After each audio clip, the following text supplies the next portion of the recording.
Assalamualaikum warahmatullahi wabarakatuh. Kami dari kelompok 5 kelas Informatika C. Di sini kami mengangkat judul itu teknologi sistem cerdas di aplikasi Photomath pada smartphone. Nah, untuk mengefisienkan waktu, langsung saja kita ke materi dan kebetulan saya pemateri pertama atas nama Siti Nadira. Nah, Anda pasti bertanya-tanya, apa sih itu sebenarnya Photomath? Nah, Photomath sendiri adalah aplikasi mobile yang digambarkan sebagai kalkulator kamera yang memanfaatkan kamera ponsel untuk mengenali persamaan matematika dan untuk menampilkan solusi langkah demi langkah di layar. Aplikasi Photomath ini tersedia gratis di Google Android dan iOS. Silakan download. Aplikasi Photomath sendiri ini dirilis pada tahun 2014 oleh Microblink, sebuah perusahaan yang berbasis di Zagreb, Kroasia, dengan kantor terdaftar di London, Inggris. Next, fungsi Photomath. Fungsi Photomath ialah aplikasi yang dapat menyelesaikan soal matematika hanya dengan mengarahkan kamera ponsel tepat pada naskah soal tersebut. Cara kerja aplikasi ini sangat mirip dengan aplikasi QR Code Readers dan dapat menampilkan penyelesaian soal matematika pada layar smartphone hanya dalam hitungan detik. Next, fitur aplikasi. Fitur aplikasi Photomath itu ialah terdiri dari ada 5. Pertama itu kalkulator kamera, pembacaan tulisan tangan, langkah-langkah penyelesaian soal, kalkulator pintar, dan penggambaran grafik. Itu. Nah, itulah yang bisa saya jelaskan. Untuk materi selanjutnya, saya persilakan untuk pemateri selanjutnya lagi untuk menjelaskan materinya.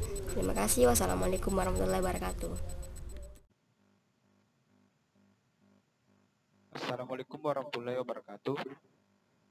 Nama saya Muhammad Nawir. Sini saya akan melanjutkan materi selanjutnya, yaitu pertama, kegunaan Photomath. Aplikasi Photomath dapat digunakan untuk menyelesaikan soal-soal dari berbagai jenis operasi matematika dan meliputi pertama, operasi bilangan bulat, pecahan, desimal, pangkat, akar pangkat, dan logaritma. Yang kedua, pernyataan aljabar. Yang ketiga, persamaan-persamaan yang di dalamnya ada linear, kuadrat, nilai mutlak, rasional, irasional, logaritmik, eksponen, dan trigonometri. Kemudian yang keempat, pertidaksamaan yang di dalamnya ada linear, kuadrat, nilai mutlak, rasional, irasional, logaritmik, dan eksponen.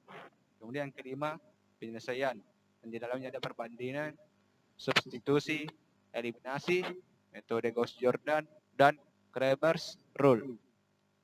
Yang keenam, kalkulus.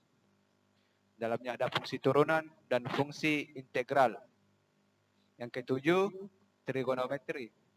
Dalamnya itu menghitung sudut ruang. Yang kedelapan, yaitu grafik fungsi-fungsi matematika dasar. Baiklah, selanjutnya, penggunaan Photomath. Pertama, pengguna membuka aplikasi Photomath. Yang kedua, pengguna melakukan pemindaian atau scanning naskah soal matematika. Naskah soal yang dapat dipindai berupa cetakan, printer, atau buku. Naskah pada layar monitor maupun tulisan tangan. Pada saat memindai, pengguna harus menyesuaikan dengan tepat area soal yang ingin diselesaikan pada layar ponsel. Pengguna juga harus memastikan bahwa tulisan yang dipindai dapat terbaca dengan jelas. Yang ketiga, kemudian aplikasi yang akan menginterpretasikan hasil scanning soal matematika dalam bentuk angka dan notasi matematika yang ditampilkan pada layar ponsel. Pengguna dapat mengedit hasil interpretasi soal apabila hasil interpretasi tersebut tidak sesuai dengan naskah soal yang sebenarnya. Selanjutnya, cara penggunaan Photomath. Pertama, pengguna membuka aplikasi Photomath. Yang kedua, pengguna melakukan pemindaian atau scanning naskah soal matematika yang naskahnya berupa cetakan printer atau buku, naskah pada layar monitor, maupun tulisan tangan.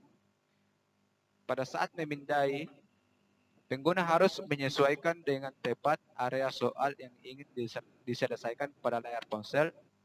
Pengguna juga harus memastikan bahwa tulisan yang dipindai dapat terbaca dengan jelas. Yang ketiga, aplikasi yang akan menginterpretasikan hasil scanning soal matematika dalam bentuk angka dan notasi matematika yang ditampilkan pada layar ponsel. Pengguna dapat mengedit hasil interpretasi soal apabila hasil interpretasi tersebut tidak sesuai dengan naskah soal yang sebenarnya. Kelas selanjutnya, ini adalah contoh gambar penggunaan dari Photomatch yang dimana pada area tengah itu merupakan area soal yang di-scan, kemudian area kedua itu merupakan interpretasi soal, kemudian yang area ketiga itu merupakan jawaban dari soal dan dilengkapi dengan langkah-langkah penyelesaian soal tersebut. Baiklah, itulah yang dapat saya jelaskan. Materi selanjutnya akan dijelaskan oleh pemateri selanjutnya. Saya akhiri. Assalamualaikum warahmatullahi wabarakatuh. Warahmatullahi wabarakatuh. Nama saya Muhammad Rian Nasriman. Di sini saya akan melanjutkan materi selanjutnya, itu pada aplikasi Photomatch. Secara otomatis akan menampilkan jawaban soal pada layar ponsel. Pengguna dapat melihat langkah-langkah penyelesaian soal pada tab penyelesaian. Pada gambar ini ada diberi contoh pada tab penyelesaian. Dan aplikasi Photomatch bisa disebut sebagai salah satu contoh aplikasi smartphone yang menggunakan teknologi sistem cerdas. Hal itu karena aplikasi ini memiliki kecerdasan dalam menyelesaikan soal-soal matematika seperti manusia yang ahli dalam matematika. Kecerdasan yang dimiliki aplikasi Photomatch tersebut merupakan kecerdasan buatan yang diprogram ke dalam aplikasi oleh para pembuatnya. Ada beberapa macam atau tahapan kecerdasan buatan yang ditanamkan pada aplikasi Photomatch menurut analisis penulis, yaitu kemampuan melakukan scanning atau pemindaian citra atau gambar dan kemampuan menginterpretasikan citra atau gambar tersebut menjadi angka dan notasi matematika yang kemudian digunakan sebagai masukan atau input. Kemampuan menentukan dan menggunakan rumus-rumus dan notasi matematika yang dapat digunakan untuk menyelesaikan soal. Kemampuan menyusun dan menyajikan langkah-langkah penyelesaian soal. Kemampuan memberikan jawaban soal matematika sesuai rumus dan langkah penyelesaian soal. Itulah tadi materi saya tentang teknologi sistem cerdas di aplikasi Photomatch pada smartphone. Sekian. Assalamualaikum warahmatullahi wabarakatuh.